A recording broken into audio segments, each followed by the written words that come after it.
d'abord c'est un clodo en premier, mais surtout c'est un ami, mais encore plus c'est un youtubeur WWE. Hein. Peut-être tu peux parler de ta chaîne, 2 secondes. Ouais, 2 secondes. WWE Nation FR, je fais des vidéos sur le catch. Voilà. T'as fait 3 secondes, t'es viré. Merci. Donc aujourd'hui, on se retrouve pourquoi? Vas-y, tu peux le dire. Hein. Donc, pour les pronostics de Survivor Series 2015. Soit des pronostics de merde pour un pay-per-view de merde, j'ai envie de dire. Pardon. Donc oui, hein, Survivor Series 2004, ce qui s'annonce être pour moi le pire PPV depuis bien longtemps. Mais vraiment. Alors, pour commencer, on a vraiment... Enfin, j'ai vu la carte à l'heure pour te dire, hein, de toute façon je te l'ai dit avant.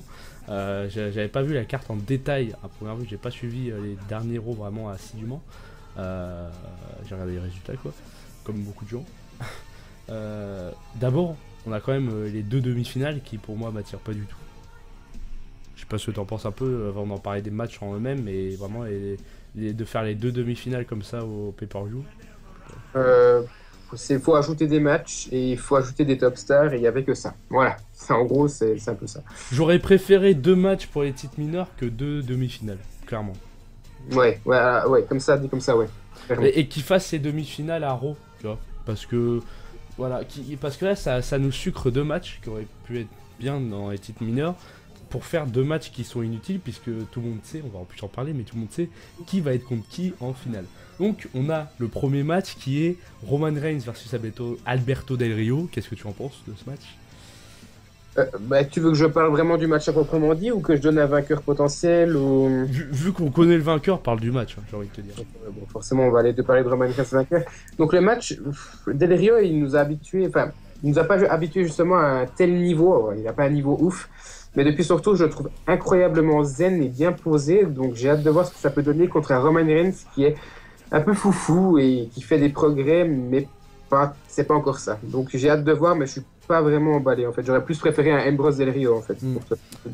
J'ai envie de te dire, il est quand même posé, il est mieux, mais en même temps, quand tu reviens avec un très très gros chèque, avec un titre mineur, et qu'on te met aussi dans un tournoi pour le titre majeur, même si tu sais qu'il va pas gagner, mais on t'y met, moi j'ai le sourire, tu vois, clairement. Alors que t'es Ouais. revenu il y a, voilà, 3 semaines. Mais je sais pas pourquoi, alors ça c'est une question que je me suis posée, juste pour parler Del Rio, tu vois, pourquoi il s'est... pourquoi la WWE ou même Vince McMahon le voulait autant.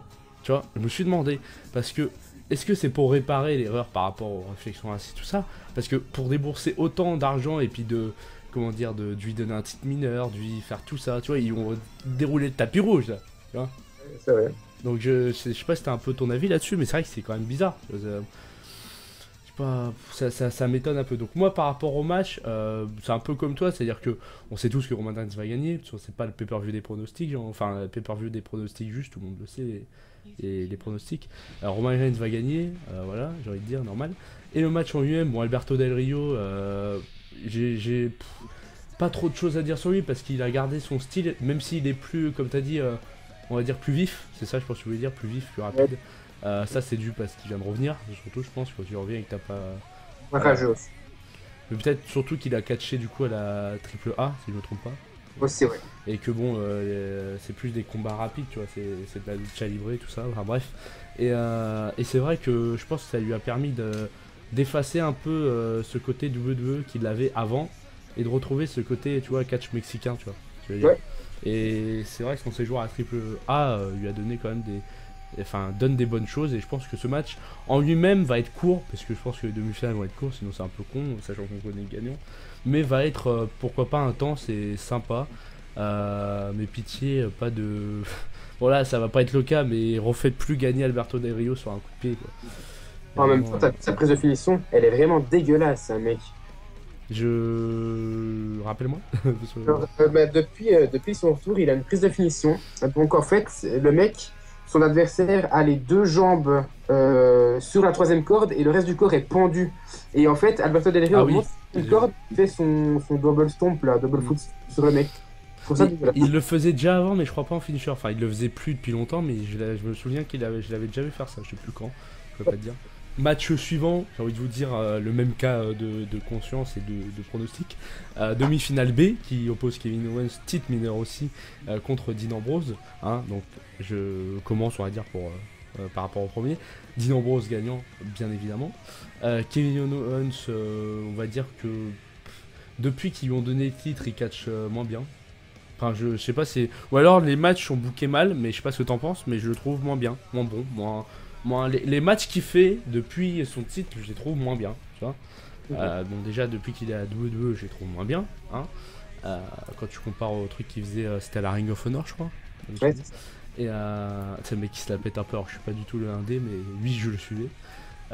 Mais du coup, ouais, j'étais un peu déçu, encore plus déçu depuis, par exemple, son match contre Ryback, etc., etc. Donc là, je sais pas, peut-être que ça va donner. J'ai pas souvenir d'avoir vu cet affrontement depuis. Donc ça peut être sympa de découvrir ce que donne Dean Ambrose contre Kevin Owens. Dean Ambrose qui est un peu un catch. Le problème, c'est que Dean Ambrose il est bon dans l'extrême, mais il n'y a pas de stipulation là, donc c'est un peu dommage. Donc il a quand même un très bon catch, Dean Ambrose, comme Kevin Owens, donc ça peut donner quelque chose de bien. Voilà. Donc je laisse sa parole sur ce match. Alors, je suis tout à fait d'accord sur les points que tu as abordés. Je le répète encore une fois, je vais clairement plus à Reigns Owens et à Ambrose Del Rio. Bref, après, on verra qu'est-ce que ça peut donner, donc je suis curieux. Après, totalement d'accord avec toi. Le problème, c'est pas ce qu'ils font de Kevin Owens, c'est l'adversaire qui est en face. Quand on a eu Owens-Cena, on a eu des matchs bons parce qu'il y a eu plus de temps d'antenne. Et la rivalité contre Ryback, en tout cas au niveau in-ring, c'était juste dégueulasse parce qu'il leur accordait juste. Pourtant, c'était deux bons catcheurs. Enfin, moi, les deux, je les apprécie énormément. Donc, Je les adore aussi, mais quand on vous. Enfin, je pense que quand on leur dit vous avez 3 minutes, c'est pas assez pour faire un bon match, tu vois. Il n'y a pas assez de temps pour proposer de bonnes choses, donc c'est pour ça que Kevin Owens, on le voit pas vraiment dans des bons matchs maintenant. Après, concernant ce match-là, j'espère vraiment avoir quelque chose de potable. Alors, tu l'as dit, c'est inédit, je crois qu'on n'a jamais eu ce match-là à la WWE.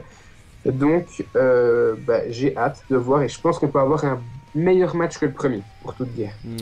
Mais juste pour parler 2 secondes de ce tournant en lui-même, moi ça m'a choqué que Kalisto il bat Ryback. Hein. Non mais je le dis, pourquoi? Enfin, je sais pas si toi ce que t'en. Juste pour parler du tournant en lui-même, je sais pas ce que t'en as pensé toi. En fait, manque de top stars, donc on a des gars comme Titus O'Neil ou Kalisto qui sont pas prédestinés à avoir un titre majeur maintenant, mais qui sont en équipe. Et en fait, on va mettre une surprise dedans, donc on va faire battre. Kalisto va battre Ryback en fait, ce sera la seule surprise du tournoi. C'était surtout qu'ils voulaient faire Mexicain contre Mexicain, parce que c'était drôle. Mais aussi parce qu'on savait que Dean Ambrose allait être dans la finale, mais de faire gagner. Enfin, de savoir qui va gagner encore plus d'après ces matchs, c'est évident parce que il a quand même affronté en premier Tyler Breeze, et après il s'est tapé Dolph Ziggler. Je veux dire, il s'est tapé pour moi les deux. Bon, après les gens ont des avis différents sur Dolph Ziggler. Moi j'ai mon avis sur Dolph Ziggler. Il s'est pas tapé les deux, tu vois, alors que c'est censé être Dean Ambrose. Bon voilà, quand tu regardes ce que s'est tapé Roman Reigns, Big Show puis Cesaro. Enfin, on sait, les trucs sont définis à l'avance, je sais, mais il y a un moment, tu perds en crédibilité quand tu bats Tyler Breeze et que tu bats Dolph Ziggler comparé à Roman Reigns qui va battre Big Show et Cesaro, tu vois. Ça se voit qu'ils veulent faire gagner Roman Reigns, ça c'est évident quoi. Enfin bref. Et j'aurais bien aimé aussi Neville au lieu de Kevin Owens dans les demi-finales quoi. Tout simplement parce que bon, de titres mineurs ça me saoule apparemment. Et je trouvais que c'était plus intéressant avec Neville, tout le monde s'en branle alors que c'est un putain de catcheur. Voilà, tout simplement. Et que moi j'ai envie de le voir avec un titre, parce que sinon je leur tape la gueule. Plus sérieusement, on va passer à la finale, on peut pas vraiment la commenter le match, parce qu'on sait pas, mais forcément, on le sait, puisque ça va être Roman Reigns contre Dean Ambrose, on est d'accord là-dessus? On est tout à fait d'accord. Ou alors ils vont nous sortir une surprise de leur chapeau, mais mon cul c'est du poulet. Je pense que ni Kevin Owens ni Alberto Del Rio vont gagner, quoi. Donc, Roman Reigns, Dean Ambrose, bon, on va dire combat nouveau, mais pas attendu. C'est-à-dire que moi, franchement, j'ai pas envie de le voir. Je le dis, j'ai pas envie de le voir. De une, parce que je sais que Roman Reigns va gagner, ou alors ils en veulent vraiment à Roman Reigns et ils vont faire une connerie soit avec Sheamus, soit en faisant gagner Dean Ambrose, mais ça me paraît loin pour Dean Ambrose. Et de deux, parce que ça fait trop répétition du scénario avec Rollins, c'est-à-dire ah tiens maintenant les anciens membres du Shield se recombattent. Enfin bref, ça me saoule un peu. Donc, je parlais, donc re à toi, hein, parce qu'ils vont pas voir la coupure, mais bon, ils vont voir la coupure, mais ils vont pas voir le petit moment. Donc, re à toi, Jordan. Donc, on parlait de la finale, et je disais donc que ça m'énervait un peu qu'il y ait ce côté Shield, trahison du Shield à nouveau, sachant qu'on a vu, enfin, trahison entre guillemets, mais qu'on a vu Dean Ambrose et Roman Reigns cédés depuis ces derniers temps, et que ça sent aussi un peu l'intervention de Sheamus, et pourquoi pas, tu vois, le fait que Dean Ambrose soit mis aussi avec, je sais pas s'ils vont rester amis, mais tu vois, qu'ils soient un peu encore frères avec Roman Reigns, pourquoi pas il empêche Sheamus, enfin bref, tu vois ce que je veux dire. Qu'est-ce que t'en penses de ce match, toi? Donc moi, juste avant de finir, hein, je sais pas si je l'ai dit, mais je parie Roman Reigns vainqueur. Mais... Ok. Moi, alors, le match en lui-même, niveau in-ring, je l'attends pas du tout, simplement parce que le match est dégueulasse, clairement. Ambrose, je le trouve, mais alors mauvais depuis un certain temps. Je vais me faire arracher les cheveux, mais je le trouve vraiment mauvais. On le voit pas surtout. Voilà. Je veux dire, il lui donne rien. C'est ça, le mec, il est charismatique et puis ils en font rien. C'est vraiment dommage. Et Reigns, c'est le contraire. Ils essaient d'en faire quelque chose.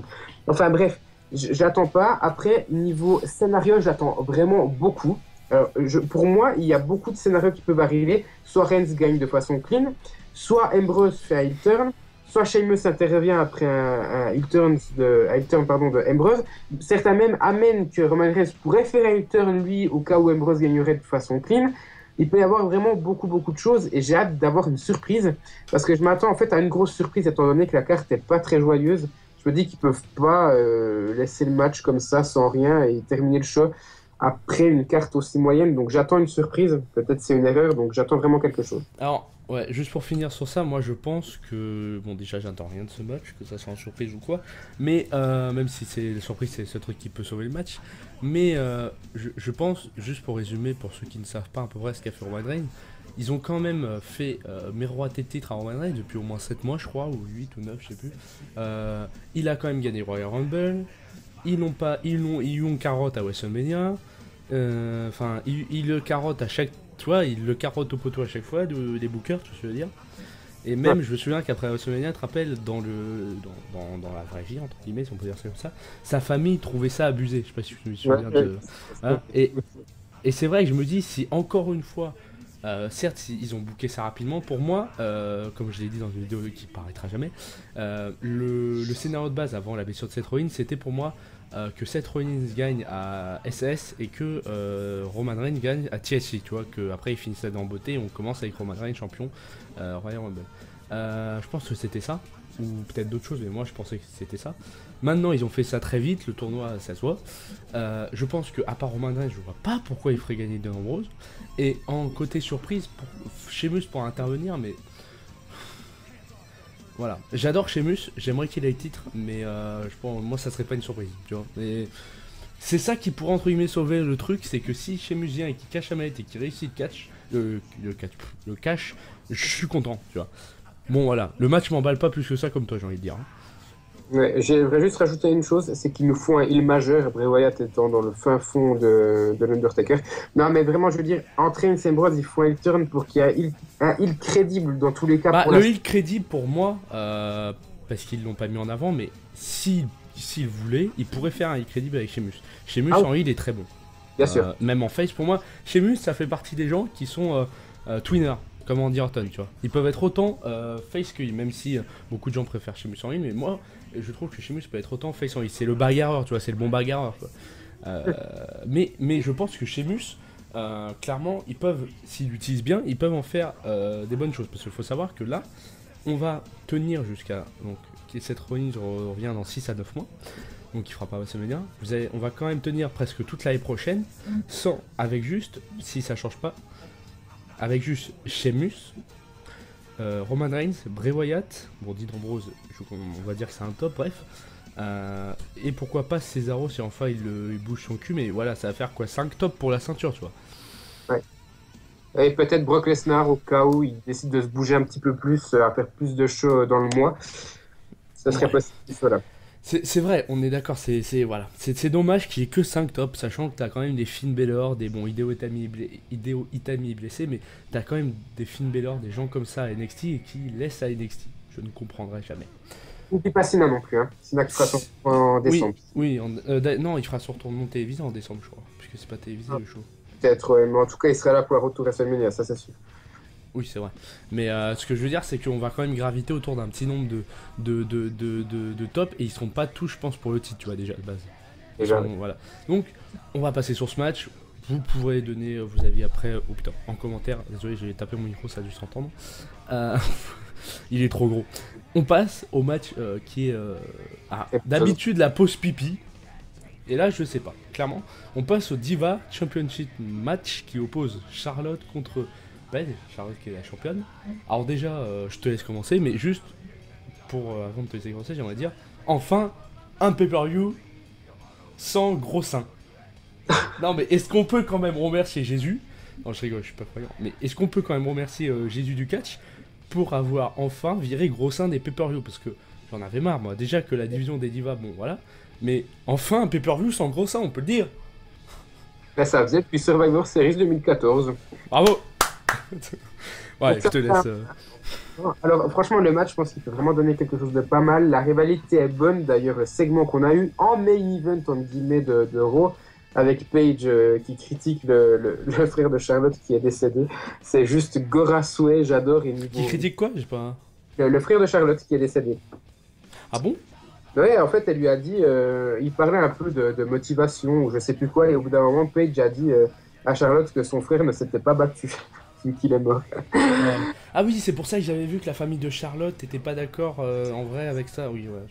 C'est magique, voilà, c'est comme quand CM Punk fait parler Paul Bearer alors qu'il était mort. Enfin, j'adore ce genre de scénario un peu humour noir. Non, moi j'ai adoré quand CM Punk jouait avec l'urne funéraire et qu'il l'a fait tomber. Alors ça...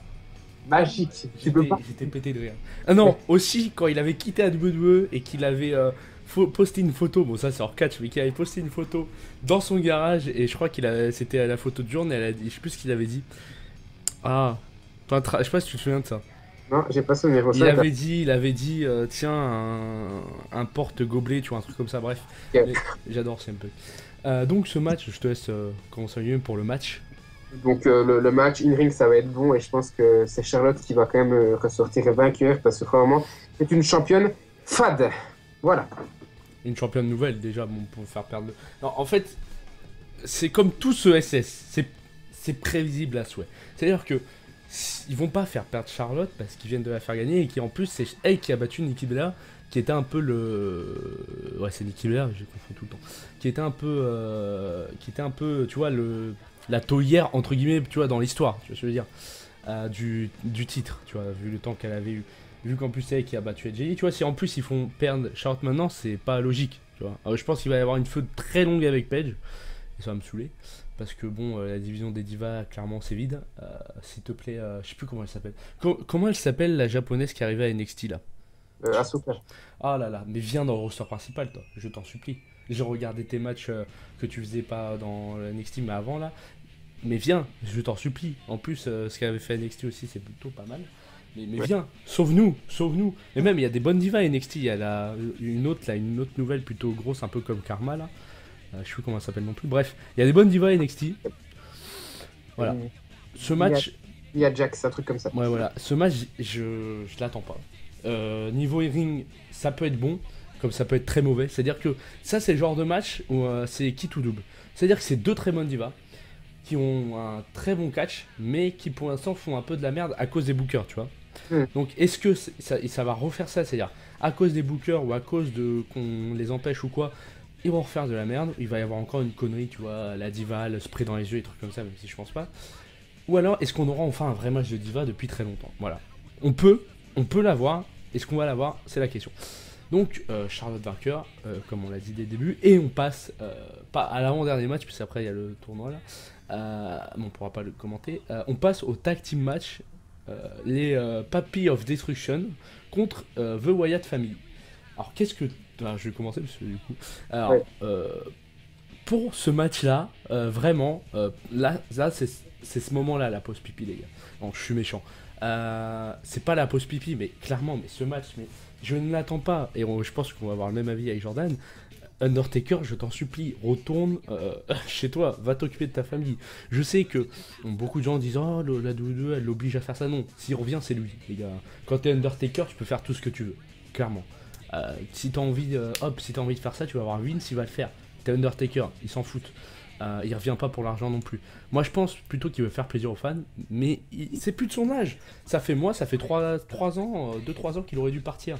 Bon, on va dire maximum après Brock Lesnar, tu vois, après sa défaite contre Brock Lesnar. à WrestleMania 30, oui. Et là, il aurait dû partir. Son match à WrestleMania 31 contre Bray Wyatt, j'ai pas apprécié. Ces matchs qu'il a fait récemment, donc le premier contre Brock Lesnar, où bon, c'est parti un peu en cacahuète, là, le coup de poing dans les bouts, j'ai pas aimé non plus, et qu'il le fasse passer pour une merde, tu vois, comme ça, alors que c'est pas son personnage. Son match là qu'il a fait à Hell in a Cell, j'ai pas apprécié non plus. C'est plus lui en fait. C'est-à-dire que c'est plus Undertaker qui catch. C'est comment il s'appelle? Comment il s'appelle en vrai, putain? J'ai son nom, mais j'ai pas son nom exact. Galloway, non? Callaway, je crois. Galloway. Donc c'est pas Undertaker qu'on va catcher, c'est Galloway qui fait de la muscu. C'est-à-dire que c'est plus le catcheur, c'est le mec qui essaye de faire du catch. Tu vois ce que je veux dire? Donc ce match en lui-même, je l'attends pas. Même si Kane, moi je l'adore encore malgré ce que tout le monde en dit.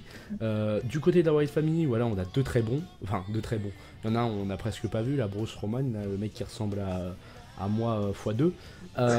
Malgré que je sois plutôt déjà gros. Mais donc lui, plus Bray Wyatt qui sont très jeunes, contre les papis font de la résistance, quoi, presque. Et ça me désole, parce que je pense que Kane va être bon, la Wyatt va être bon, enfin les deux de la Wyatt vont être bons, et Undertaker va faire tâche, clairement. Et clairement, je le dis.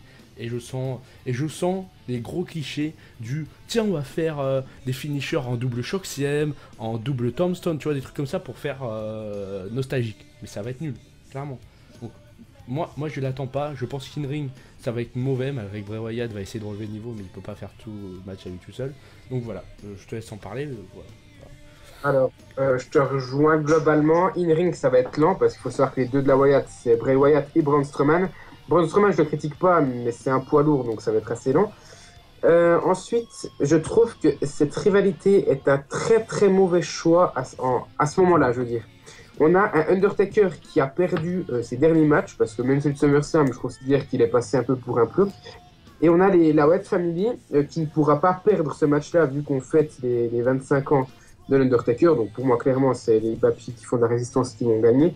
Donc on va se retrouver avec une Wyatt Family qui va se retrouver un peu décrédibilisée après ça. Donc je ne suis pas satisfait. Et bien sûr, il y a déjà eu cette rivalité en début d'année. Donc non, pour moi, c'est catastrophique. Alors, moi, la seule... je t'ai coupé, non? Ouais, la seule chose pourquoi j'attends ce match, et je pense que les gens qui sont suivent un peu les actualités savent pas, c'est qu'il y a quelques semaines, on a vu que The Boogeyman avait re-signé un contrat de légende. Pourquoi j'en parle? Parce que certes, on n'a pas de news là-dessus, mais je suis désolé. Pourquoi il referait signer Boogeyman il y a quelques semaines avec un contrat de légende alors qu'on a un match avec Undertaker et Kane et la Wyatt Family? C'est-à-dire un match de heel plus du côté Demon, tout ça, tu vois. C'est vraiment dans ce style-là. Alors pourquoi refaire signer Boogeyman? Je sais pas, c'est pour faire autre chose, mais moi, franchement, je refais signer Boogeyman, je le fais intervenir là-dedans, tu vois. Tu vois ce que je veux dire?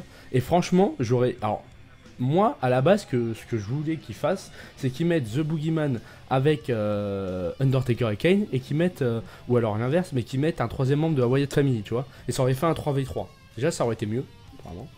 Parce que The Boogeyman, malgré que aussi soit... Je sais pas s'il est... Je sais plus son âge exact, mais il est plus très jeune non plus. Je l'ai vu récemment, je sais plus où, catché.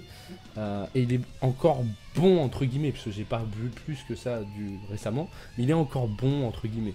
Donc, ça m'aurait fait plaisir. Alors, est-ce qu'ils vont le faire intervenir là-dedans? Je ne sais pas. Victoire de Undertaker Kane pour la symbolique, puisque c'est le 25e anniversaire. S'ils font perdre Undertaker et Kane, ce qui m'étonnerait, c'est qu'ils en veulent vraiment Undertaker. Parce que, non mais ils le font revenir, ils savent qu'ils ne catchent plus bien. Ils le font perdre contre Brock Lesnar, donc ils niquent sa streak. Ils le font gagner face à Bray Wyatt, alors qu'on aurait voulu l'inverse, parce que ça aurait été beaucoup mieux pour lui, son image, tu vois, de passer le flambeau. Donc ça aussi, ça m'a un peu saoulé. Ils le font gagner d'une façon débile à SummerSlam, c'est ça, ouais. Ils le font catcher quelquefois. Non, il a pas catché à Raw, je crois, avant Hell in a Cell. Je me suis. Non. Ils le font catcher donc à Hell in a Cell, où en fait c'est Brock Lesnar qui fait tout le match. Il faut rendre compte que les matchs contre Brock Lesnar, c'est Brock Lesnar qui s'ouvre les plays, c'est Brock Lesnar qui fait tout le match. C'est pas Undertaker, les gars. Undertaker, après 5 minutes, il est mort. Et ça se voit. Moi j'ai mal pour lui. Et tout ça, ça le décrédibilise le personnage. C'est-à-dire que c'est plus lui, c'est plus The Phenom. C'est-à-dire que moi, il y a eu une période où c'était Undertaker, et là, c'est plus lui. C'est-à-dire que moi, dans mes souvenirs, je vais pas me souvenir de lui. Je vais me souvenir de The Undertaker, pas de ce mec-là qui arrive même plus à porter des prises. Tu vois ce que je veux dire? Donc, certes, il y en a qui vont pas être d'accord avec moi, je me suis déjà pris la tête avec des gens sur des pages pour ça, mais les mecs, ouvrez les yeux, ou est-ce que vous êtes des vrais fans ou pas? Est-ce que vous voulez voir le mec se faire torturer pour vous, quoi? Et ça tombe, il raccourcit le peu de temps de vie qui lui reste, c'est peut-être méchant ce que je vais dire, mais vu tout ce qu'il a fait dans sa carrière, il va mourir très bientôt, enfin, il va mourir très bientôt. Je pense que, tu vois, ces gens-là, ils en ont pas pour longtemps, tu comprends ce que je veux dire? Après tout ce qu'ils ont fait, alors laissez-le profiter avec sa famille, quoi. Moi je serais à sa place, j'irais avec ma famille, tu vois? Donc, voilà. Et plus de risques de se blesser très très gravement, quoi. Donc, Mais même avec toute sa carrière, il le sait, sa durée de vie est très très raccourcie. Et vu qu'il vieillit vite, entre guillemets déjà, là, regardez d'année par année, c'est flagrant. Mais vraiment, ils ont beau lui teindre les cheveux en noir, ils ont beau lui teindre la barbe en noir, ça marche pas, tu vois. non, clairement. Non, et là c'est encore pire, parce qu'avant, on pouvait peut-être, quand il s'était rasé là, on pouvait peut-être commencer à... mais là, les gars... les cheveux en arrière comme ça, mais on voit toute sa calvitie du dessus. C'est Gomez Adams, quoi. On est des bâtards. Non, mais c'est vrai, les gars. C'est Gomez Adams, mais un peu plus musclé. Non, bref, pour finir sur ce match, je sais pas si t'as un truc à dire. Non, pas du tout. Voilà, donc le match d'après, c'est le match des Survivor Series, là, le match. Comment ils appellent ça, le traditionnel match, là bref. Des équipes contre équipes, donc. Toi, tu vois quoi? Non, mais sérieux, parce que je comprends pas. Je crois que ce Survivor Series, ils l'ont fait, mais c'est pas pour être méchant, mais ce Survivor Series, ils l'ont booké en un jour. Non, mais sérieusement, tous les matchs sont pas prévus de base. Enfin, je veux dire, tous les matchs, on dirait qu'ils sont mis à la dernière minute. Le tournoi a été fait à la dernière minute, donc les 3 matchs de tournoi à la dernière minute. Le Diva Championship, bon, je m'en fous un peu, enfin, ça aurait été forcément ça. Tag Team Match Undertaker et Kane, c'est pour la symbolique du 25e anniversaire. Bref, je comprends pas, ça tombe comme un cheveu sur la soupe, voilà. Vraiment, c'est bizarre.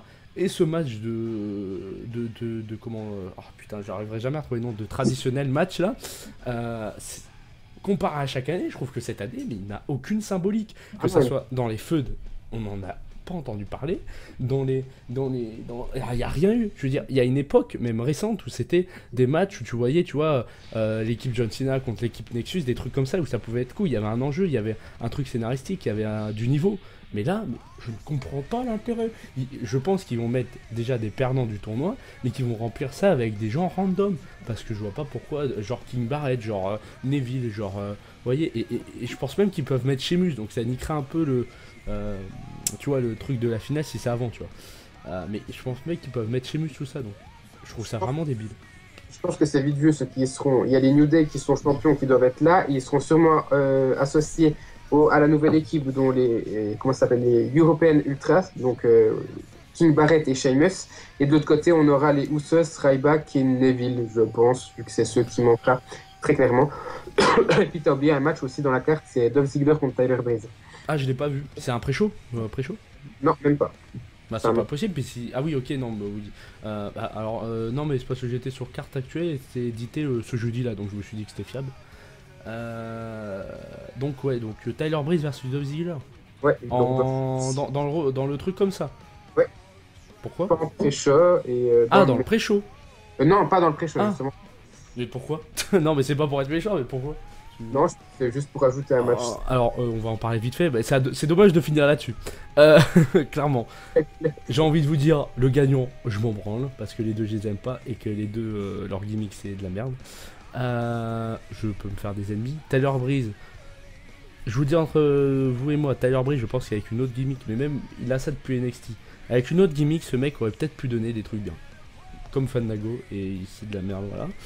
Dolph Ziggler, bon, ça fait au moins 38 ans que je l'aime plus. Non, ça fait au moins 2 ans que je l'aime plus, je pense. Vraiment, je l'aime plus. De ce qui fait une ring, je parle, hein. Je parle pas de la personne, je m'en fous. Même s'il est un peu con de dire ce qu'il dit. Moi, je pense que ce match, c'est un peu la punition de Dolph Ziggler parce qu'il a encore ouvert sa gueule. Tu vois. Je sais pas ce qu'il faudra à ce mec pour qu'il comprenne de plus ouvrir sa gueule sur Twitter ou sur ses réseaux sociaux par rapport à WWE alors qu'il est dans sa gimmick de catcheur. Ferme ta gueule, mec, si tu veux un truc. Regarde, ça lui est arrivé depuis le titre poids lourd. Il a perdu le titre poids lourd à cause de ça et depuis il dégringole, il ne fait plus rien. C'est la descente aux enfers. C'est là, pour finir en pay-per-view contre Tyler Breeze, il faut vraiment qu'ils aient la haine contre toi, mec. Hein. Mais je le dis, tu vois. Et voilà. Donc je sais pas ce que t'en penses de ce match, mais in-ring, moi, je m'attends à rien. Mais à rien, ça. Là, c'est ma pause pipi, clairement. Alors, je vais te surprendre, mais pour moi, c'est peut-être le match que j'attends le plus de la soirée, parce que vu ce qu'il y a à côté... Ouais, je pense que c'est le match que tu t'attends, parce que c'est le seul match dont, en fait, vu qu'on en a jamais parlé, tu peux pas savoir qui va gagner, tu vois. Ouais, moi, je dirais quand même Tyler Breeze vainqueur, tout simplement parce qu'il n'y a que des faces qui vont gagner selon nos prédictions, donc au moins un petit heal. Non, vraiment, ce sont deux lutteurs que j'adore, et Tyler Breeze, je l'adore vraiment de plus en plus. Donc, j'aime pas sa gimmick, depuis NXT. Pourtant, j'aime bien son in-ring, mais sa gimmick, je peux plus. Ils sont arrivés à un point où il faut qu'ils fassent il faut qu'ils virent les gens qui inventent ça, tu vois. Il y a un moment, ça, c'est d'une utilité communautaire de virer la personne qui a créé la gimmick de Tyler Breeze. Clairement. Comme c'est qui a fait Fandango, quoi. Bref. Donc, c'est vrai que ça m'agaçait à la base, mais je me suis habitué. Donc, toi, c'est le match que t'attends. Ouais, vraiment, clairement. Donc, vous pouvez aller vous désabonner de la chaîne de Jordan en cliquant sur le lien maintenant. Non, je rigole. C'est une blague, sinon, voilà, c'est pas drôle. Le bot dislike aussi, ça c'est drôle, avoue-le. Je le ferai tout à l'heure. Non, merci à toi d'être passé, on va dire. On finit un peu en autre boudin parce que, en fait, moi je voulais finir sur le tag team match, tu vois, des Papy Taker et tout avec la West Family et un peu parler du truc. Et tu m'as surpris avec Tyler Breeze là. Donc, bref, merci à toi d'être venu. Ben, merci à toi pour l'invitation. On a quand même, bon, ça fait 50 minutes en comptant la coupure. Ça fait du temps. Je vais essayer de couper, pas trop, puisque c'est dur à couper ce genre de choses, mais je vais essayer de couper pour vous éviter du blabla qui sert à rien. On se retrouve du coup, donc il n'y aura pas la vidéo que j'avais prévue, il y aura celle-là à la place. On se retrouve du coup pour les Botchy Awards qui seront. Ah non, plutôt. Alors attends, il y a la review. Donc la review devrait être lundi. Les Botchy Awards dans le courant de la semaine, donc ça veut dire mercredi ou jeudi. Pas ce jeudi, hein, je parle de la semaine prochaine, donc mercredi ou jeudi. Et voilà. N'hésitez pas d'ailleurs à aller sur la chaîne de Jordan parce qu'en plus, d'après ce que je vu, tu fais un petit concours. C'est sympa ça. C'est cool. Oui, c'est ça, un concours, c'est un tournoi. Donc allez sur sa chaîne, abonnez-vous, faites le concours et si vous gagnez pas, désabonnez-vous. Je rigole. T'as un mot, une phrase pour la fin peut-être? Oui, abonnez-vous à la chaîne de Yurek. Voilà, merci. Il le dit sur ma vidéo, donc c'est très intelligent. Je rigole, je t'aime Jordan, je rigole. Donc un dernier mot bien sûr de paix et d'amour. Jordan, je t'encule, voilà. Non mais on a déjà fait des choses sexuelles. D'ailleurs Jordan, il va falloir qu'on parle pour pipoter The Champion 2. On va parler tous les deux. Allez, salut à tous, merci d'avoir regardé cette vidéo, je vous aime. Plein de surprises, plein de bisous, plein de choses sexuelles, plein de choses avec Jordan, plein de tout ce que vous voulez. Bisous, bisous. Salut. Ciao.